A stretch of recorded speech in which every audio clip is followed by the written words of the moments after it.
Dragon é um filme sobre a história de Bruce Lee, considerado por muitos o maior ícone das artes marciais do século XX. Dirigido por Rob Cohen, que mais tarde dirigiu Velozes e Furiosos. Lançado no Brasil em 2006 como Dragão, a história de Bruce Lee, esta produção foi estrelada pelo então desconhecido Jason Scott Lee no papel principal e co-estrelada por Lauren Holly no papel de Linda Lee. A obra retrata desde a infância de Bruce Lee em Hong Kong até as gravações de seu maior êxito, Enter the Dragon, Operação Dragão, aqui no Brasil. Apesar de Bruce Lee ter sido exposto a muitos sistemas de artes marciais, o sistema Wing Chun foi o único que ele formalmente praticou sob a tutela do patriarca Ip Man. Bruce Lee foi irmão mais velho de meu mentor Muyat, e por isso o chamarei de Sipa, tio mais velho na família Kung Fu. Será sobre uma passagem desse filme, sobre os ensinamentos que o jovem Bruce recebeu do seu mentor Ip Man, que iremos discutir hoje, aqui, no nosso encontro na Vida Kung Fu.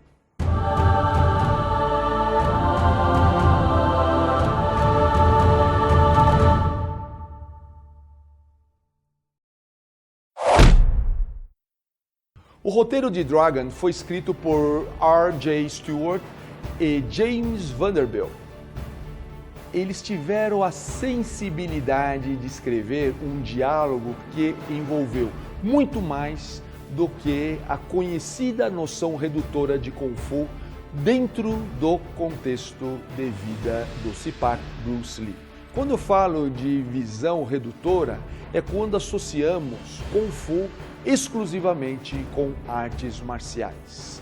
Por isso, chamou minha atenção, desde a primeira vez que assisti o filme, a mensagem atribuída ao patriarca Ip Man, que enfatizou uma visão de Kung Fu que é muito mais do que uma forma de luta, mas sim uma forma de pensamento. O que foi chamado de pensamento pode ser interpretado como a consciência estratégica que deve ultrapassar a do seu adversário, qualquer que seja a forma que ele assuma. Mas o que é a consciência estratégica? É a capacidade de identificar os aspectos visíveis e invisíveis de um cenário a fim de perceber os benefícios possíveis. Aquele que tiver esta capacidade mais desenvolvida será o vitorioso, inclusive sobre aqueles que chamamos de demônios interiores. Mas o que são esses demônios? São aqueles aspectos que muitas vezes são invisíveis para os outros e que fingimos que não existem, mas que estão lá para serem trabalhados. E aqui entra uma referência ao curto período de vida biológica de Sipak Bruce Lee, que faleceu aos 32 anos de idade. Sem esse tipo de vitória, um século de vida seria uma tragédia.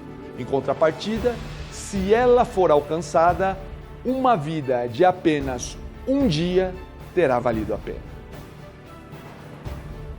E você, quais são os seus demônios interiores? Como você tem enfrentado eles todos os dias? Compartilhe conosco como tem sido esses combates. Se você não assistiu essa cena, o link está na descrição desse vídeo. Por fim, quero agradecer ao nosso seguidor Castanhed Family pela sugestão do filme. Um forte abraço e até o nosso próximo encontro na Vida Kung Fu.